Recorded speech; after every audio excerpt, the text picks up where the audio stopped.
Okay, Paul, you certainly did have I assume you still have a close relationship with Chris Byrd.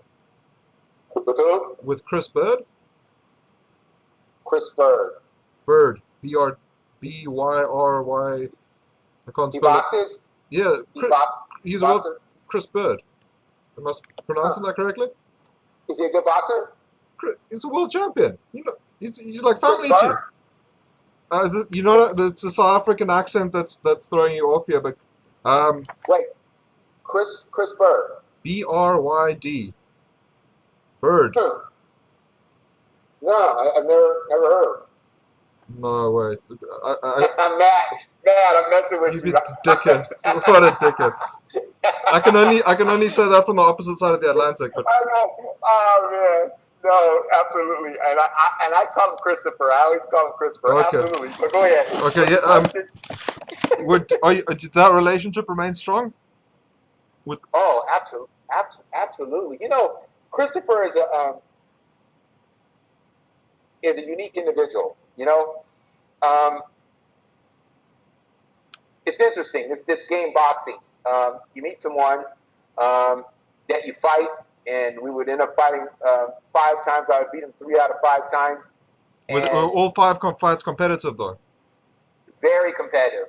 Okay. And we're like mirror images. Christopher and I would do numbers on the rest of the competition, and against us, when we oppose each other, it was like I said, it's just like flip a coin, and it was the people thought it was the most boring fight, but it was the artistry and the respect, and But the reason why I bring Christopher up is Christopher's one of those guys. Again, he's a very kind individual. People have, I put it this way. I remember when he was going to the Olympics in 1992, Yeah. and they had all these names of everyone who was going to medal and who was going to, make a great contribution at the Olympic Games. Christopher wasn't one of them. Wasn't one of those guys' named. Was Yeah. not. Wasn't even in the conversation. And it fueled him.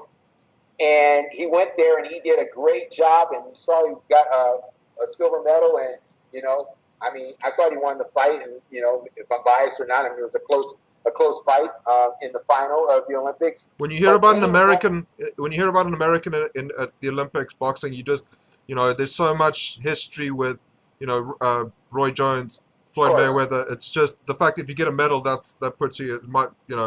What color it is depends which country the Olympics was in, really. Right. Well, so he went there and he did that, and so I got to see Christopher as he did his transformation from being a super middleweight to his goal of being a heavyweight.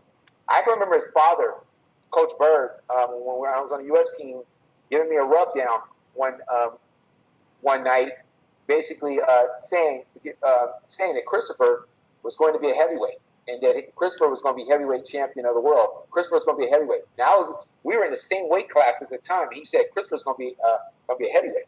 So I saw him transform and go down in his basement in Flint, Michigan, and lift weights. I saw him drink, his protein drinks. I saw him get to this place, and like I said, he wasn't even in the conversation as a heavyweight as being in the picture. He wanted to fight these people, these certain names. No one wanted to fight him. They would use the excuse, "Oh, he's too boring." Yeah. So to see him get, and mind you, even in his own hometown, he wasn't getting the proper props. So to see him get to a place to become, and he's going to laugh when I say this, world two-time heavyweight champion of the world. Yeah. How fulfilling is that?